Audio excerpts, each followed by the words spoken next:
urbano de BH estão em perigo e você precisa saber disso. A empresa Vale novamente avança com o projeto... São Paulo é um dos problemas mais críticos que esse projeto, se aprovado, se licenciado, impactará não somente Belo Horizonte, como também outros municípios. É um tema difícil de falar, porque é um tema altamente técnico, serão águas subterrâneas. Águas subterrâneas trazem o desafio de serem águas que nós, seres humanos, jamais veremos, jamais. Nós podemos medir, nós podemos mapear, nós podemos fazer gráficos, perfis, mas nós jamais as veremos.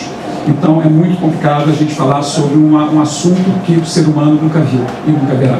Então eu prometo que eu não vou torturá-los com nenhum dado muito técnico, mas eu terei que, obviamente, entrar em alguns conceitos que são importantes para que a gente possa entender o conjunto da obra. Bom, então, com a minha apresentação aqui, vamos ver aqui se tudo funciona bem. Muito bem. Eu coloquei como subtítulo, né, o título principal, que são os impactos da mineração na Serra do Gandarela para o abastecimento hídrico em Belo Horizonte. Vereador, seria possível apagar essas lâmpadas aqui na frente? Aquíferos profundos do quadrado ferrífero, aquífero no contexto da insegurança hídrica de Belo Horizonte, né? Já fui apresentado, Paulo Rodrigues. Vereador, só vou fazer duas pequenas correções. Eu sou geólogo, não sou geógrafo. E não tem problema não, isso é muito comum. Eu pertenço então, né, ao grupo de pesquisadores do CDTN, que é o Centro de Desenvolvimento da Tecnologia Nuclear, e atuo como docente como pós-graduação em Ciência e Tecnologia das Radiações, Minerais e Materiais, né? Nós, vereador, uma outra pequena correção, nós não pertencemos ao UFMG, nós estamos na UFMG, mas nós não pertencemos ao UFMG, inclusive nós pertencemos ao outro ministério, que é o Ministério de Ciência, Tecnologia e Inovações. Mas não tem problema não, é também um equívoco extremamente aceitável. Muito bem, eu vou rapidamente falar aqui sobre alguns conceitos que são importantes para entendermos o conjunto da obra. Então, em primeiro lugar, a fonte de água no nosso território, mas qual seria exatamente esse nosso território, né? Então, nós temos aqui o que nós chamamos de quadrilátero ferrífero, são esses, né, quase 4 lados aqui. Observem que está Belo Horizonte. Belo Horizonte não pertence ao quadrilátero ferrífero, apenas tangencia na parte norte, né? Então nós temos aqui, né, a Belo Horizonte na borda norte externa do quadrilátero ferrífero. Serra do Curral pertence ao quadrilátero, também pertence parcialmente a Belo Horizonte. Então nós temos uma área tangente aí muito importante, né? A linha amarelinha, ó, eu vou para frente, vou para trás, para todo mundo perceber, está exatamente a Serra do Gandarela, que evidentemente vai ser o tema principal da nossa conversa de hoje aqui. Então, uma das perguntas mais importantes aqui, ó, como está, né, Belo Horizonte em termos de segurança hídrica, já que também esse é o tema principal da nossa conversa. Então, observe que isso aqui é um enxerto, né, de um trabalho da ANA, Agência Nacional de Águas e Saneamento, aonde são espelhados no Brasil inteiro, mas com um foco especial na nossa região metropolitana, como estão as águas dessa região. Então, observe que esse é um mapa colorido, temos os desenhos, né, dos municípios aqui, e observe que em azul nós temos regiões onde a água está em quantidade e qualidade satisfatória. Em laranja nós temos a cor, né, representando aonde nós temos uma criticidade qualitativa, ou seja, tem muita água, mas a quantidade está baixa e a qualidade está boa. Em amarelo, nós temos o inverso, né? Nós temos boa qualidade, mas baixa quantidade. Em vermelho, nós temos criticidade para esses dois parâmetros. Então, observe então que Belo Horizonte, né, está em vermelho, ou seja, nós não produzimos em Belo Horizonte, no território de Belo Horizonte, nem água suficiente, nem qualidade para o nosso autoabastecimento. Então isso é extremamente importante, ou seja, Belo Horizonte não é autossuficiente em água para o seu abastecimento. Aqui apenas dá um zoom maior. E aqui colocando da onde vem então a nossa água principalmente. Então nós temos aqui o Rio das Velhas, né, e aqui nós temos a captação de Bela Fama, que fica no distrito de Honório Bicalho, em Nova Lima. Tá? Então é de lá que vem cerca de 70% da água que nós bebemos aqui em Belo Horizonte. Então a primeira coisa bastante importante. E isso, pessoal, significa o que nós fazemos aqui é um fenômeno chamado de transposição de bacias, né? São Francisco, né, ficou muito em voga, né, transposição de São Francisco, mas o que se faz aqui em Belo Horizonte já é uma pequena transposição de bacia, porque nós trazemos água do Alto Rio das Velhas para o Médio Alto Rio das Velhas, né? Então isso já dá uma caracterização do que nós estamos. Aqui é o mapa anterior, né? Nós vamos dar um zoom especialmente naquele pedaço ali, e aqui sim aparece aqui a captação de Bela Fama e mais outras captações que junto com Bela Fama vão ajudar a abastecer Belo Horizonte. Tá? Observe que nós temos duas cores aqui, essa cor roxa e uma cor azulada. A cor roxa, pessoal, é toda a região de Belo Horizonte que é abastecida exclusivamente por essa captação, que é a captação de Bela Fama, e em azul são essas 3 captações juntas. O sistema onde essas águas são tratadas é ali em Morro Redondo, pertinho do Shopping Ponteiro. As demais áreas de Belo Horizonte são abastecidas ou pelo Ibirité Barreiro, que é outro sistema da Copasa, ou então pelo Rio Paraupeba. Mas esse valor aqui que nós vamos ver em seguida, né? Então, nós já temos aqui, né, áreas extremamente longe da sua área de abastecimento, caracterizando, então, portanto, a transposição de bacia. E aqui, ó, é um pontinho dentro dessa zona roxa. Eu gostaria de saber se alguém sabe exatamente que ponto é esse. Vereadores? Não. É a Câmara de Vereadores. Então, toda a água que os senhores e as senhoras daqui da Câmara de Municipal de Belo Horizonte bebem, né, comem, lavam, enfim, tudo vem exatamente dessa região daqui exclusivamente. Tá?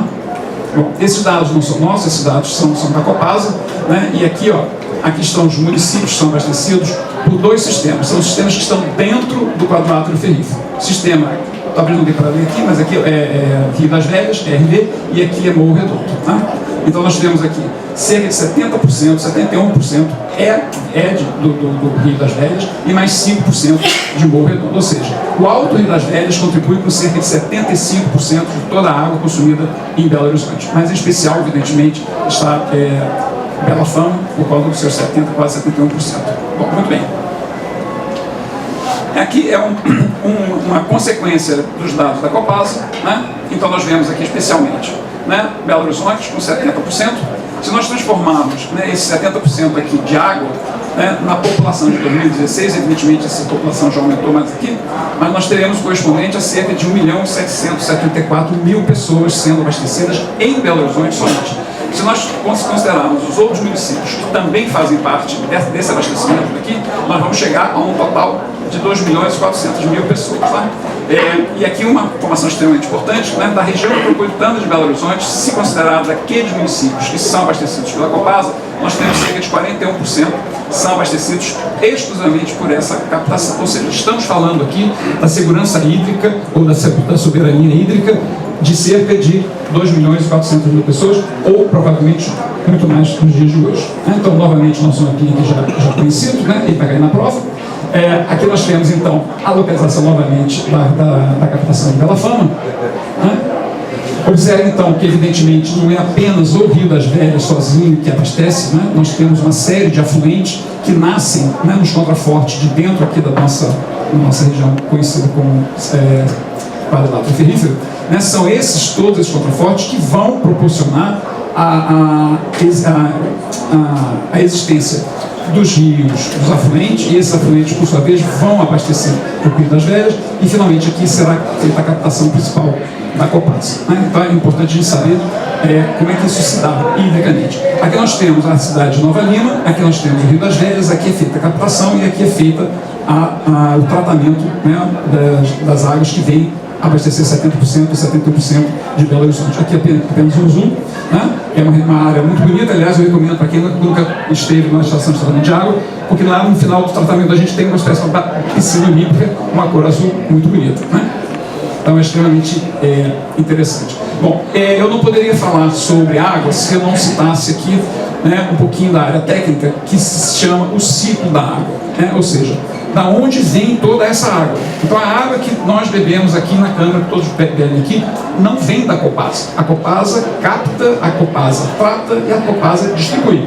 Mas a Copasa não produz. Quem produz a água é a natureza. Né? E a natureza dialoga com isso aqui, ó, chamado ciclo da água ou ciclo hidrológico. Né? Eu puxei esse diagrama, embora não seja especificamente para o Brasil, mas ele é didaticamente muito interessante. Então nós temos um ciclo, né, que são essas setas azuis aqui, ó. Né? Então, muito rapidamente, a maior parte das nossas águas estão nos oceanos, 97,5%. Para nós, seres humanos, para bebermos, essa água praticamente não serve para nada. Né? Então, nós temos um planeta chamado planeta água, mas na verdade muito pouca dessa água a gente pode ter acesso para dessedimentação, né, alimentação, etc.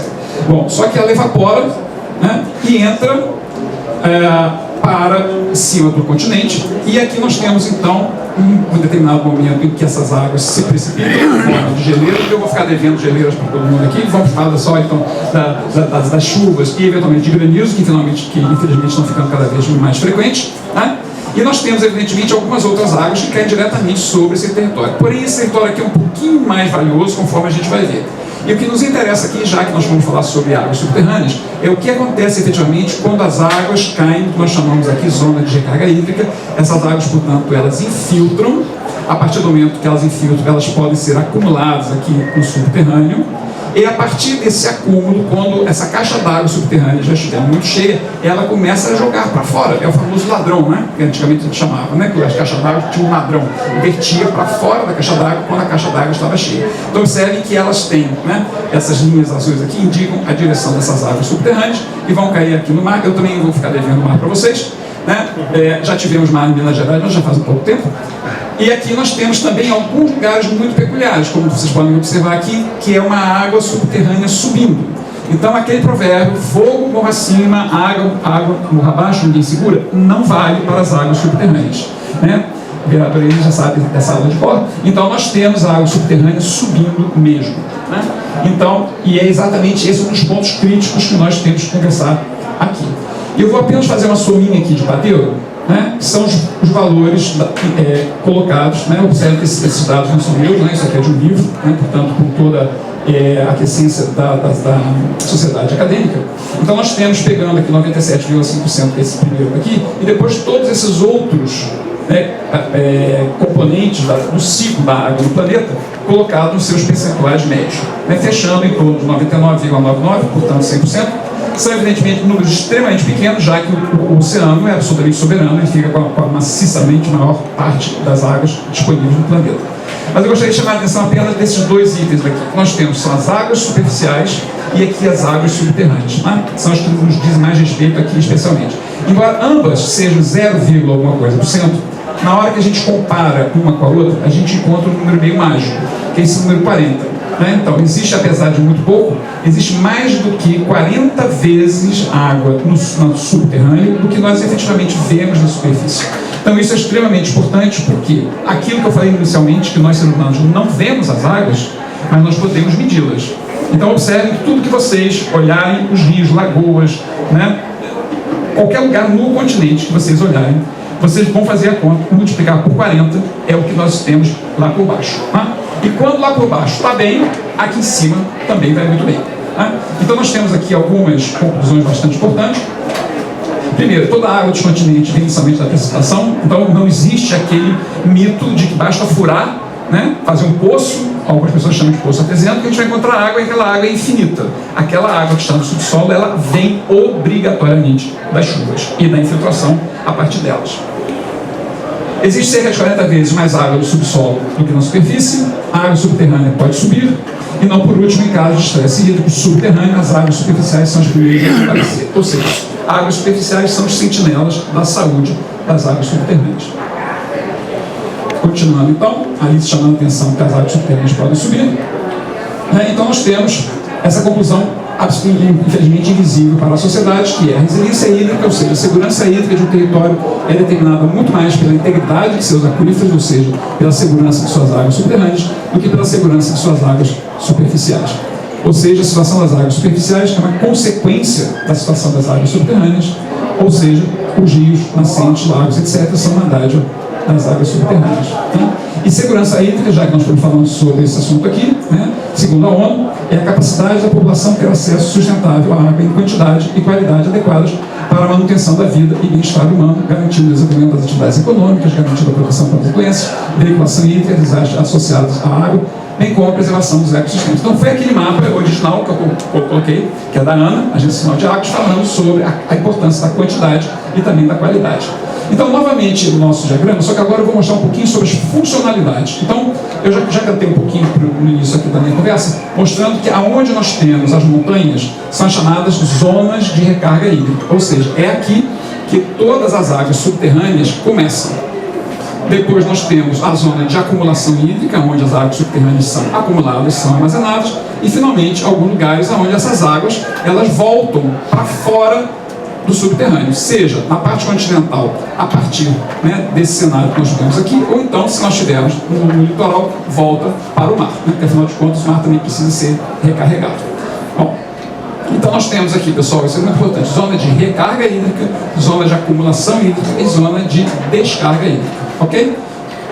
Então, uma outra conclusão muito importante, topos de morro, que são aqui, ó, são áreas diferenciadas, pois representam áreas de recarga de aquíferos. É uma das classes de APPs. A área APP, área de preservação permanente, isso está previsto no nosso Código Florestal, que na realidade é o Código, é a Lei Federal de Meio Ambiente. Então nós temos uma série de cenários ambientais que são automaticamente protegidos por lei federal. Uma dessas áreas de APPs são chamadas topos de morro, exatamente por conta disso, porque topos de morro dialogam com a área de segurança de infiltração da zona de recarga hídrica das nossas águas subterrâneas. Esse aqui é uma publicação da ONU, né? da OTAN, desculpa, é uma série bastante grande, com volume 222, e tem uma especificamente sobre a recarga de águas subterrâneas. Né? Então, o termo recarga hídrica, apesar de ser um pouco incomum para nós, né, da população em geral, tecnicamente é extremamente importante, a ponto da OTAN ter uma publicação especial sobre isso. Então, o tema recarga hídrica é tão fundamental, né, para os recursos hídricos, que esse livro do Siemens, que é o autor, né, já em 1987, já aparece com a palavra recarga, ou recharge em inglês, né, em 1850 vezes. Ou seja, o livro tem 500 páginas e nessas 500 páginas, 1850 vezes aparece a palavra recarga, de tão importante que isso é. É importante também destacarmos que a recarga ela se distingue em recarga local e regional. Isso também é alguém que vai cair na prova de vocês. Então, temos a zona de recarga hídrica fluindo para a zona de descarga, conforme a gente tinha mostrado anteriormente. Aqui, pessoal, eu estou falando rápido porque o tempo é curto e eu sei que outros terão que falar também. Então, observem aqui que nós temos, né, outros diagramas também de outros autores da área acadêmica reconhecidos. Luiz Amori, ele é o maior especialista do aquífero Guarani aqui no nosso país. E agora observem também novamente as setas. Então, aqui nós temos zona de recarga hídrica aqui em cima, setas vindo aqui por baixo e saindo, não exatamente em olhos d'água em nascente, mas saindo, ó, por baixo dos rios.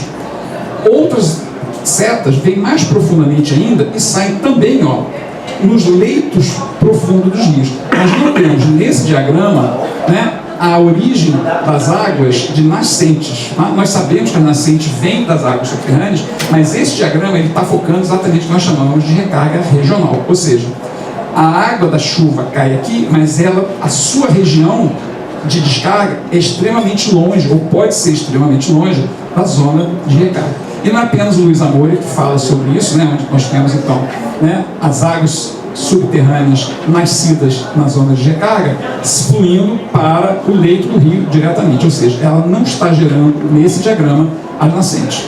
Então nós temos outras publicações, né, que falam a mesma coisa. Observe, nós temos aqui, ó, zona de recarga hídrica e infiltração. Então nós temos algumas linhas dessas aqui que são recargas locais, dando origem a algumas nascentes aqui, mas novamente nós temos, né, uma recarga mais regional, mais profunda, saindo diretamente no rio principal, ok? E por isso que aparece novamente a palavra regional. Então, a palavra regional, ela é muito diferenciada da palavra local. Local é aquela que gera as nascentes, e a regional é aquela que vai lá por baixo e chega finalmente no leito dos rios diretamente. Nós temos aqui mais outro diagrama, ou seja, o que eu estou falando aqui não é apenas a visão de um autor, um cientista, mas é de uma série de outros cientistas. Então aqui nós também vamos observar o que, ó. Aqui, ó, nós temos uma nascente, outra nascente, outra nascente. Então todas essas setas aqui estão apontando nesse diagrama aonde estão as nascentes. Mas também aparecem o quê? As zonas de recarga hídrica regional, ou seja, né, as águas subterrâneas subindo e formando os rios, não mais pelas nascentes, que são as suas origens, mas sendo recarregadas por baixo, né? Ou seja, o próprio leito do rio vai recebendo água por baixo. Bom, então qual é a escala de tempo que nós estamos falando? Então observe aqui, não sei se vocês conseguem ver aí, nós temos aqui, né, dias, meses ou anos, né? Depois nós temos séculos e milênios, ou seja, esse deslocamento, né, que nesse diagrama aqui está sendo mostrado dessa forma, ele pode ser um deslocamento mais rápido e pode ir demorando mais, né? Então, quantificar quanto de tempo demora para que uma água da chuva que cai lá no alto das montanhas chegue efetivamente a recarregar um rio, é preciso ser feito um estudo de longo prazo, né, e com técnicas bastante complexas, né? A minha credencial é pesquisador do Centro de Desenvolvimento da Tecnologia Nuclear. Então, a tecnologia nuclear é uma das técnicas que pode fazer esse tipo de estudo aqui, ok? Mas não vou fazer propaganda da instituição agora.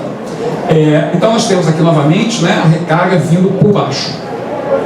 E aqui um outro diagrama falando a mesma coisa. Nós temos recarga de meses, de décadas, de séculos ou de milênios, dependendo de como a coisa funciona na geologia local. Tá? Muito bem. Então, essa parte eu acho que já está razoavelmente sabida, né? Então, nós vemos novamente aqui, ó, colocar ali, ó, nascentes e fundos de leito, né? Então, são exatamente os lugares mais importantes ali, especialmente o fundo do leito de rio, que é a recarga regional. Muito bem. Nós voltamos aqui para o nosso mapinha velho de guerra, do quadrilátero, com a localização, né, de Bela Fama, e vamos fazer um perfil aqui, ó, como se fosse um corte, né, como se fosse um bolo. Eu pego uma faca e corto aqui e vou ver o que tem em profundidade. Então nós temos aqui. Esse desenho não é para a nossa região, mas eu encontrei isso, né, nesse site daqui, ó, aqui embaixo, deixa eu ver se vai aparecer aqui, enfim. É um site que, eu olhando esse desenho, me ocorreu exatamente o que nós temos aqui no nosso quadrilátero. Então observe que aqui, ó, eu tenho a Serra do Curral, desculpe, a Serra da Moeda, aqui nós temos a Serra de Itabirito, ou Serrinha, e aqui a gente tem a Serra do Gandarela. É mais ou menos como está aqui, ó. Né? Nós temos então aqui, ó, a Serra da Moeda, a Serra de Itabirito, e finalmente lá em cima a Serra do Gandarela. E não por último, nós temos aqui o Vale do Rio das Velhas, e olha ele aqui aparecendo aqui, né? Eu vou mandar um e-mail para a turma agradecendo, né, a deferência que fizeram para a nossa região, que fizeram exatamente do jeito que eu queria. Eu só vou voltar aqui, ó, né, para vocês entenderem novamente, ó, novamente a área de recarga aqui, algumas linhas de fluxo saindo no meio do caminho, mas uma boa parte saindo e novamente descarregando a sua água diretamente no leito do Rio das Velhas. Ou seja, né, as nossas captações nos rios, elas não dependem apenas do que está em termos de nascente para cima, depende também dessa recarga regional que nós não vemos. Bom, dando sequência então, algumas conclusões: toda a água vem da chuva, existe 40 vezes mais água no subsolo, topos de morro são áreas extremamente importantes, né? Estão preservadas, deveriam estar pelo menos no papel. Isso é um outro assunto que a gente vai debater hoje aqui também, né? As áreas de preservação permanente em Minas Gerais não são de preservação, muito menos permanente, mas deveriam ser. Né? Então, observem também, ó, isso nem sempre tem a ver com a existência ou não de florestas, tá? Então existe um consenso, uma percepção da sociedade que os topos de morro são sempre povoados por florestas, e essas florestas precisam ser preservadas. No quadrilátero ferrífero nós não temos florestas em topos de morro, nós temos algo muito mais valioso, que apesar de não ser floresta, empresta uma função ecossistêmica ou hidrossistêmica mais importante do que as próprias florestas. Então, os topos de morro dialogam diretamente com as faixas, evidentemente, aonde as áreas, as matas ciliares os protegem, né? E também o entorno das nascentes. Essas são áreas que também estão previstas no Código Florestal, né? Então, em todas as nascentes e matas ciliares também são protegidas, mas elas não geram água. Elas são protetoras das áreas de descarga, tá? E não por último, a recarga hídrica a partir dos topos de morro não se limita à formação nascente de olhos d'água. Essa recarga regional, novamente, para não ter dúvida na prova, se manifesta bem longe dos topos de morro, ou seja, nos fundos dos vales, né? E aqui uma coisa bastante rápida: isso aqui são as camadas do nosso quadrilátero ferrífero, são as camadas geológicas, não precisa ninguém entender muito bem, a não ser essas 4 formações aqui, ó: formação Moeda, formação Cauê, formação Gandarela e formação Cercadinho, que são as 4 formações que a literatura aponta como sendo exatamente aquelas formações geológicas capazes de armazenarem água. Portanto, nós temos uma série de outras formações também do quadrilátero ferrífero, porém elas não têm essa capacidade, ou seja, elas não são aquíferas. Resumindo, né, o que conta para a nossa água no quadrilátero ferrífero são apenas, entre aspas, essas 4 formações geológicas aqui. E é que eu gostaria de chamar a atenção para essa daqui especialmente, ó, essa que está preta, que é a formação Cauê, vocês observem que, pela legenda, chama-se formação ferrífera. E aqui começa o embrólio. Então, a formação ferrífera é exatamente o minério de ferro. Então, não precisa, né, ser geólogo para entender que se essa camada daqui ela for minerada por conta do minério de ferro, ela deixará de ser aquífero.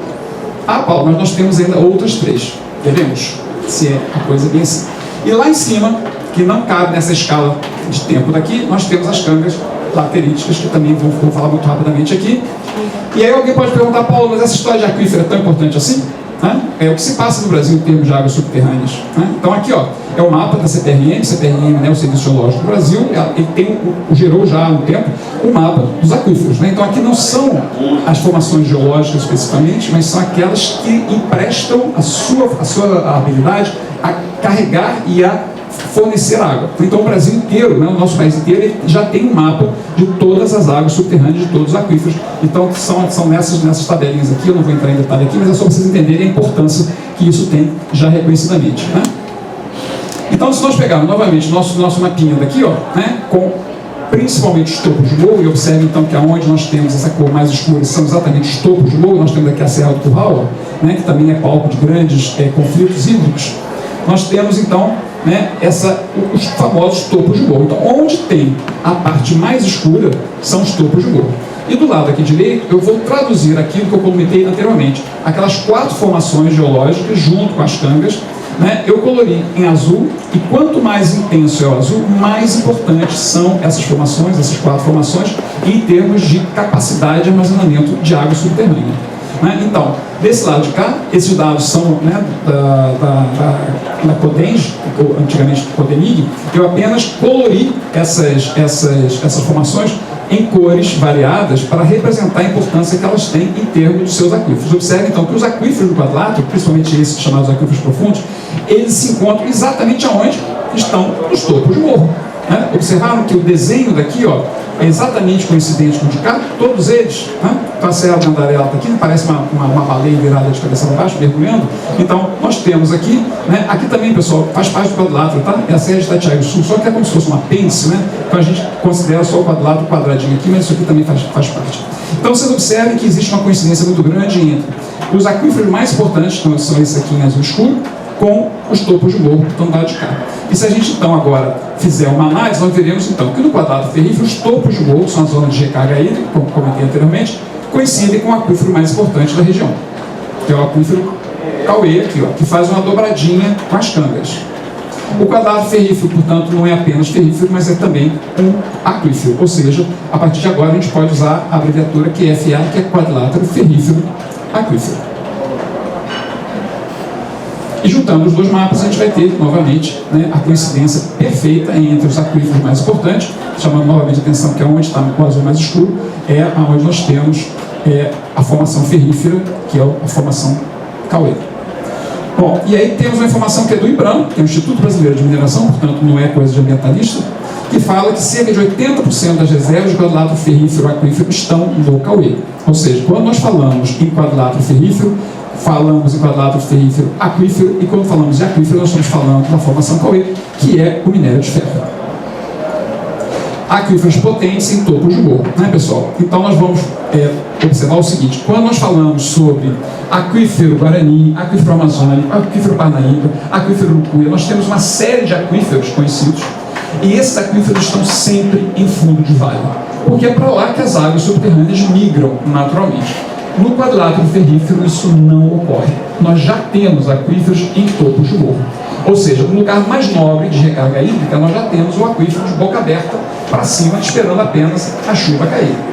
E é por isso que no quadrilátero ferrífero nós encontramos cachoeiras já em topo de morro, quando cachoeiras, em geral, estão mais ou menos no meio do caminho. Então nós temos o privilégio de termos aqui do nosso lado formações geológicas, formações hidrogeológicas capazes de gerar no topo de morro acúmulos consideráveis de águas subterrâneas, a ponto de termos até as cachoeiras. E isso, evidentemente, caracteriza o que nós chamamos de paradoxo da sorte. Né? A camada geológica com o mais singular aquífero do Brasil, que é a formação Cauê, a formação geológica Cauê, é também, ou coincide exatamente com as maiores concentrações de minério de ferro. Né?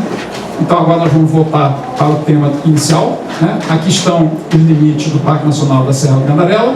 Observe que o parque tem alguns estrangulamentos. Esses estrangulamentos não foram por acaso, isso foi feito por conta da pressão do setor minerário, porque o desenho original do Parque Nacional, por exemplo, ele saía por aqui, ó, né?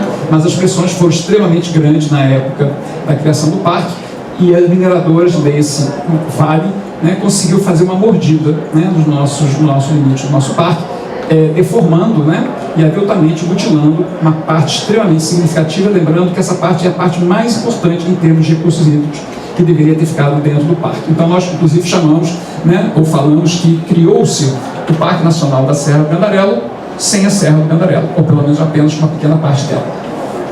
Então, só chamando a atenção, né, a distância daqui são alguns poucos quilômetros entre o limite do parque e Belo Horizonte. E aqui então, ó, eu coloquei, superpondo a esse mapa, novamente o nosso mapa, né, dos aquíferos, e agora eu estou chamando a atenção para as cangas, que são essas formações avermelhadas aqui.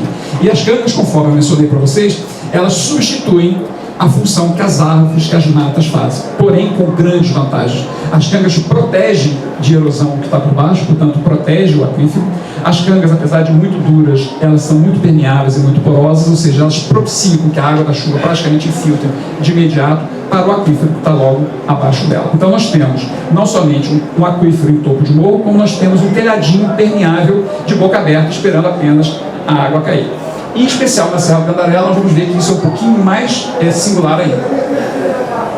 Bom, aqui está o decreto de criação do parque, e observem que nós temos aqui um objetivo hidrológico associado à formação de canga. Ou seja, o Parque Nacional da Serra do Candarela foi criado com o objetivo de proteger a hidrogeologia, ou seja, as águas subterrâneas, por conta também dos seus aquíferos e por conta das cangas que eu acabei de mencionar, né? E não por último, por conta das áreas de recarga de aquíferos. Ou seja, o mote da criação do nosso Parque Nacional foi exatamente proteger tudo aquilo que até agora eu estava comentando para vocês, da importância, da relevância que nós temos aqui também que proteger. Bom, voltamos aqui então ao nosso mapa original. Ali está novamente a Serra do Candarela, então você observa que uma boa parte ficou de fora, né, do parque. E agora eu vou dar um zoom, né, um close bastante grande nessa região de cá. Chamando a atenção então para 7 características, né? Eu costumo dizer que se eu tivesse apenas um slide para mostrar na minha apresentação, seria só esse slide. Então isso acontece especialmente na Serra do Candarela, tá, pessoal? Nós temos, para que toda essa riqueza hídrica possa efetivamente acontecer, nós temos na Serra do Candarela a coincidência de 7 itens. São 7 itens que a natureza nos proveu de maneira extremamente diferenciada, né? Começando com a chuva. Já que o ciclo hidrológico começa com a água da chuva, então está aqui. Chove extremamente benevolente na Serra do Candarela. É o lugar onde mais chove em todo o quadrilátero ferrífero. Eu tenho provas daqui, não vou apresentar, porque senão, né, a aula vai ficar mais longa do que viável. Mas nós temos, né, uma informação, com imagens satélites absolutamente ricas, né, de épocas do ano, diferentes anos, falando sobre a farta pluviosidade na região da Serra do Candarela. E do item 2 ao item 6, né, nós temos um conjunto hidrogeológico funcionando, que nós chamamos de geossistema hidroferrugidoso, onde nós temos as cangas, e nós temos 4 características extremamente importantes, né, que são explícitas da formação Cauê, que é o minério de ferro. Né? Então nós temos as cangas funcionando em zona de recarga. Quando não tem a canga, nós temos o próprio Tabirito Cauê funcionando como zona de recarga, e o Tabirito Cauê, ele consegue, através dos seus poros, armazenar água, e através das suas fissuras, doar água. Né? Então, o aquífero, ele é muito benevolente, porque ao mesmo tempo que ele recebe, armazena, ele também doa. Né? Então, é uma via de mão dupla. E não por último, né? Está aqui no último, está aqui no número 7, que é o seguinte: aquele mapa da Agência Nacional de Águas não falava sobre a criticidade hídrica quantitativa e qualitativa? Até o número 7, do 1 até o 6, né, nós tínhamos, né, justificativas para a grande quantidade hídrica na Serra do Candarela. Mas a 7 dialoga diretamente com a qualidade. Não adianta a gente ter muita água se ela estiver em baixa qualidade, e não adianta a gente ter uma água de excelente qualidade se ela for pouco. Nós temos que ter as duas coisas simultaneamente. Né?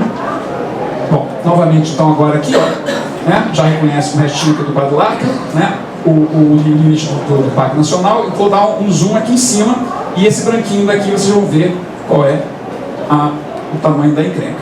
Né? Então observe, nós temos aqui, ó, esse pontilhadinho aqui, são os limites do Parque Nacional, né? Então essa parte aqui é Parque Nacional. Aqui nós temos a Serra Gandarela, que ficou de fora do parque durante a sua criação. Né? Então agora a gente vai modular um pouco nossos olhos para entender o que está acontecendo aqui, como que poderá acontecer aqui, impactará diretamente Belo Horizonte. Né? Eu vou limpar um pouco esse fundo. Então nós temos novamente aqui, ó, rios, né, que vão em direção ao Rio Doce. Então a Serra do Gandarela é uma região geográfica, né, que nós chamamos de divisor de bacias. Uma parte das águas, né, elas são direcionadas para a bacia do Rio Doce através do rio Piracicaba. Outra parte ela migra para o lado de cá, que são os afluentes, né, do Rio das Velhas, e está mais para cá. O Rio das Velhas está aqui, ó, né, então uma parte dessa serra, né, joga a água para o lado de cá, que vai abastecer então o Velhas, que é um afluente importantíssimo do Rio São Francisco, e uma parte vai para o Rio Piracicaba, que são esses rios aqui que estão em vermelho, que eu coloquei também em vermelho aqui, que são os afluentes do Rio Doce. Né? Muito bem. Vou plotar então agora, né, os nossos aquíferos, né, o azul, formação Cauê, novamente, e em amarelo aqui, ó, né, a canga. Então nós temos aqui esse material, né, extremamente diferenciado, lembrando que a canga ela não é em profundidade, a canga é como se fosse apenas uma capinha em cima do nosso aquífero Cauê, um chapéu. Né? Então por baixo nós temos o aquífero, por cima nós temos esse chapéuzinho. Né? E aqui, ó, os limites da pretensa mina Apolo com a sua cava, né, de praticamente mais de 6 km, 6,5 km de comprimento, tá? Então isso não é pouca coisa. Vocês imaginem no carro, vocês andando 6 km e você dentro da cava sem sair dela, né? Então se nós tirarmos agora as cangas, você observa que o que está por baixo é tudo isso aqui, ó, de aquífero. Né? Então nós temos aqui, né, uma interferência direta nos aquíferos, lembrando que os aquíferos eles não respeitam os limites do papel. Então tudo que você cava no aquífero aqui, do lado também vai ser afetado, porque as águas que estão do lado migrarão para dentro da cava. Né? Então nós temos uma zona de influência, né, extremamente maior do que apenas os limites dessa cava. Bom, e aqui a gente pode imaginar, se todo mundo aprendeu o que eu falei antes, né, sobre recarga regional.